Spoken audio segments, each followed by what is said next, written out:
Welcome to the 2014 Rebel Tour Hunter Valley podcast, part one. So this year, as you would have seen the emails, we are heading to play the Vintage on Friday the 10th of January. 2 rounds at the Big V, and that should be awesome. Super pumped about heading back there. Exercise some demons. Seem to recall last time we were there, coming off a big win at Cyprus, and I pretty much was disappointed with how I played at the Vintage. Hit some good shots off the tee, but then just didn't handle the conditions around the greens at all. So that pretty much sums up my game, and I'm keen to get back there because the course it's going to be in really good nick given all the rain the last few weeks. So the Vintage, 36 points will win it easily, I think. I don't think anyone, I'll go through the stats in the next episode, but I don't think anyone shot 36 points there last time. There were 6 of us there, everyone from this year plus Buster Move, Buster Manti. But anyone who gets close to 36 points at the Vintage should win that game. Then we check in at the Crown Plaza. Unfortunately, no breakfast deal this time around. If we want breakfast there, it'll cost like $38. So I thought it's getting a bit pricey this year. So I thought, I'll just put that in as an option if people want that. Otherwise, there is a Macca's not too far, like 5 minutes down the road. But the next morning, it's a 7:30 tee off at the Crown Plaza, Hunter Valley. So we played the Ambrose game there a couple of years ago, which didn't count. But I like the course, so I thought we'd include it this year as part of the tour and give Cyprus a flick. So the first game at Hunter Valley is at 7:30 Saturday morning. That's round 3 after we played the 2 games at the Vintage on the day before. From memory, this course is probably slightly easier than the Vintage, but it's still nice. Nicer than Cyprus, I reckon.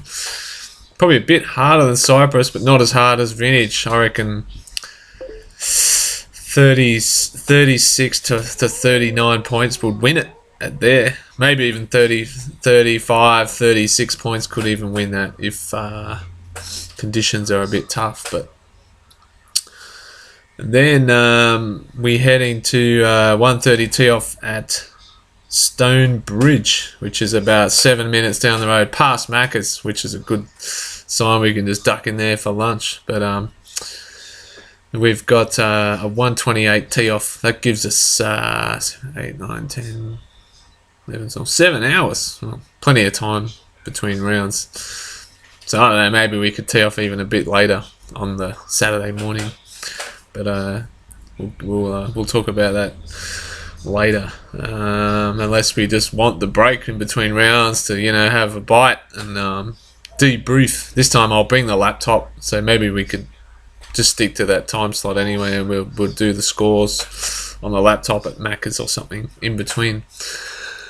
Stone Bridge, don't know anything about it. I looked at the reviews. It's an okay course. It's probably a bit like Cyprus, but less than half the price. So I figured it's expensive enough as it is, and Cyprus is like $110 to play.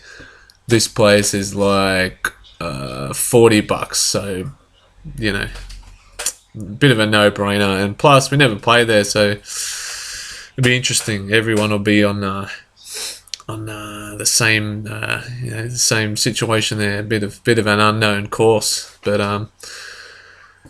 and then the next morning we play our last game at Hunter Valley at 7:30. I think obviously that will decide the tour. So same as the last couple of years, the ones in contention to win it will tee off in the final group. So that'll be interesting. I'll talk a bit more about the contenders next time, next part. But Fan is going for a three-peat, but this time he's off a more realistic handicap at the moment, 21. But that could change. You'll probably play a few more games between now and then. But 21 versus his 27, that's a huge difference. Those 40 pointers he was shooting last time, that's 34 points if he plays the same. So he's going to have to lift to three-peat, and it's a challenge. I'm sure he'd rather win it off 21 than off 27. I'm sure Roach will be happy about it too. Playing off the same handicap as Roachy for all those years, and Roachy probably only beats him 1 in 10 if he's lucky. So now he's got a good 6 shots. Roachy will have that buffer to get over the top of his partner in crime there.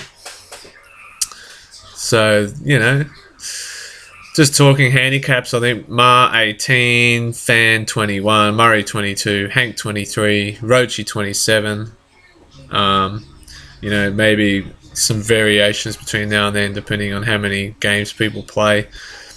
But yeah, Ma off 18, that's an interesting one. He's usually off 16 or 17, so that's an extra couple of shots there where he could make the difference for him.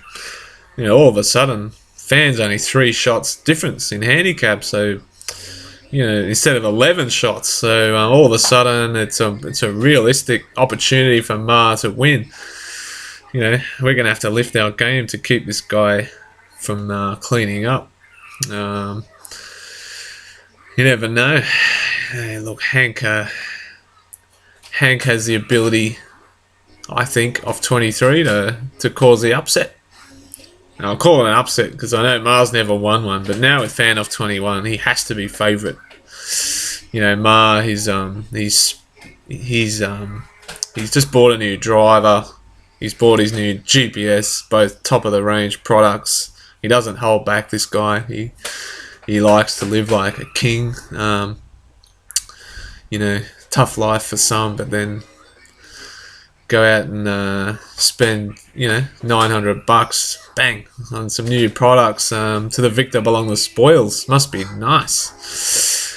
So the guy's pumped. Sure, he's still trying to get his handicap down, but looking at his golf link, he's going to find that hard because a lot of his good rounds are going to expire, and a lot of his poor rounds are part of his last 10. So he's going to find it hard to get his handicap back down in time for the tour. So we'll see what happens there. Everyone is pretty pumped. Like, at least 4 of us are pretty keen on these GPS things. I think Roachy's got one. Ma's now got one. Fan's getting one. I'm hopefully getting one. Hank, if you're listening, mate, if you don't have one of these bad boys, it could be a disadvantage. You could be hitting one of those sizzling Federer forehands and thinking you're in prime position. Get down there and notice that you're in a bunker or a bit of water, or unlucky, dude. But if you don't have one of these GPSs, you lose. But we'll talk about people's chances, in another episode. I'll go through what happened last time at these courses, especially the vintage.